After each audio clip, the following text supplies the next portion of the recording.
Good morning, comic book fans. Welcome back to Comics in 5 Minutes. I'm your Evelyn Shorty. And today, if you were getting a little bit like, wow, he's really into this Alex Pack-Nadal guy yesterday on my Court of Lamb review, prepare for me to really gush about Denise Camp in the Ultimates review I'm about to do now. Because he's a writer I absolutely admire. I love him. He's not done a bad thing that I'm aware of, and he's got me interested in stuff I usually wouldn't be interested in because he has a great way of writing about things. And there's a whole bunch of reasons why I like this comic book. There's several reasons why it is the only one of the Ultimates line that I've actually pulled. I mean, most of that is because it's written by Denise Camp. But I also really enjoyed the Free Comic Book little teaser, which I have taken on because it does make sense reading the rest of it. And it does do some really interesting things. I also agree with a friend of mine who says that maybe Camp is the guy who's going to be leading the Ultimates line, because this seems to be one of the core titles, dealing with an awful lot of backstory to it.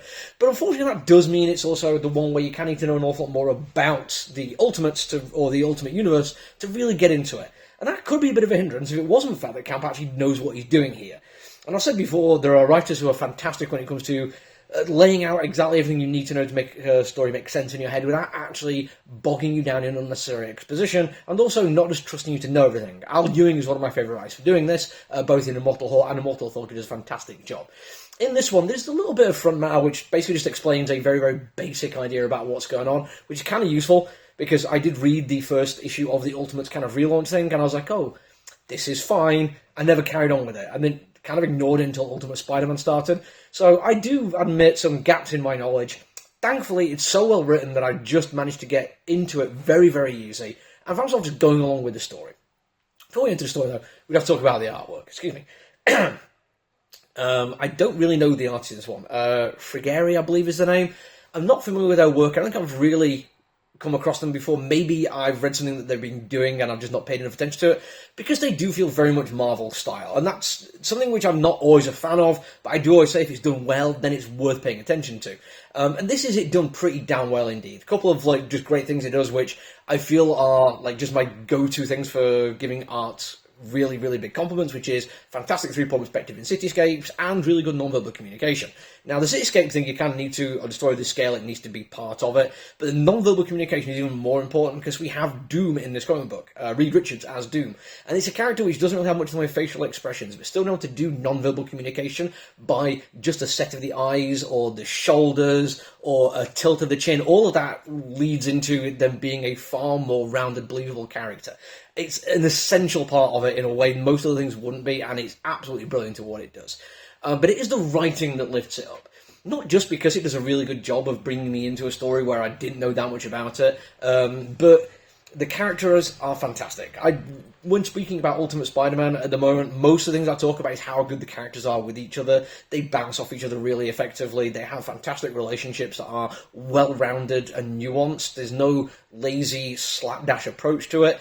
In this one, we have characters which I'm not as familiar with, or at least seeing in different lights. Tony Stark as Iron Lad is very different to Iron Man. Reed Richards as Doom, very different to Fantastic Four. We don't really have much of Thor, but we've got Sif, and we do get our Ant-Man and Wasp, which is fantastic.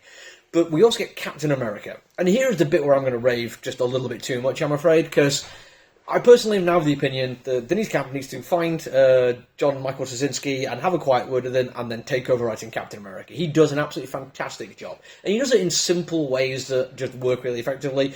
We get to see him being annoyed that the United States doesn't exist anymore, and that is just one beautiful panel. But more than that, we get to see Stark and Richards try to get a superhero team together and basically launch a rebellion against the people running the world. And Steve just doesn't vibe with how they're doing it. They're effectively, what they're doing is quantifying a whole bunch of traits, putting numbers to them, putting them into a machine and working out viable solutions to the problem. Steve is very much like you're starting a revolution. You don't do this from sitting behind a desk. You have to go into the streets and speak to people. And he does. He does such a good job of talking to people and getting points across, understanding that community is essential for doing this kind of thing. But that isn't a given. You do need to actually approach these people and find out why they are interested in doing it, and let them know what's going on, but also don't force them into doing it. Give them options, show them why it is important that they have this decision, but more important is that they should make the decision on their own. He is a fantastic character. I do have a lot of time for him. but Denise Camp writes him better than most people I've seen. I really hope we get to see more of that going on, and I can't wait to see the rest of this series. That's it for me today, though. I've got loads of stuff to review. Make sure you do the social media thing, otherwise you might miss something. Until I see you all again, though, look after each other, everyone. Stay safe. Bye!